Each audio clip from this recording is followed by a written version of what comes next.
ত্রিপুরা গ্রামীণ ব্যাংকের বক্সনগর শাখায় বারবার নেট সমস্যার কথা বলে গ্রাহকদের সঠিকভাবে সেবা দেওয়া হচ্ছে না, এমন অভিযোগ দীর্ঘদিন ধরে।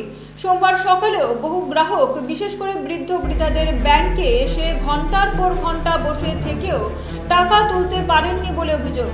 এই শাখাটি বক্সনগর এলাকার একটি বিশাল জনগোষ্ঠীর একমাত্র ব্যাংকিং ভরসা হলেও শাখার কর্মীদের দায়িত্ব জ্ঞানহীন আচরণ ও প্রযুক্তিগত সমস্যার স্থায়ী সমাধান না থাকায় সাধারণ মানুষ বারবার ভোগান্তির শিকার হচ্ছেন বলে জানান ভুক্তভোগীরা।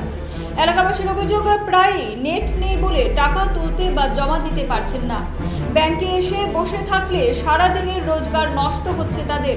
তারা গ্রামীণ ব্যাংকের উচ্চপদস্থ কর্তৃপক্ষের দৃষ্টি আকর্ষণ করে অনুরোধ করেন যেন দ্রুত এই সমস্যার সমাধান করে গ্রাহকদের নিয়মিত ও নিরবচ্ছিন্ন সেবা নিশ্চিত করা হয়। কেন ব্যাংকে আইছেন? টাকা পয়সা পাইছেন কি? ব্যথার টাকা লেগে আছি, টাকা পয়সা পাই না। কি কারণ? তারা কর্মকর্তারা করছে নেটের ডিস্টার্ব, নেটটা যাতে সরকারের কাছে আমরা আবেদন করি নেটের লাইনটা পরিষ্কার রাখতো। এই সমস্যাটা কি বক্সনগর ব্যাংকে প্রায় সময় হয়? প্রায় সময় হয়, প্রায় সময় ব্যাংকে বিয়ে যায়, প্রায় সময় হয়, দিন হয়। আপনার নাম? আব্দুল খালেক।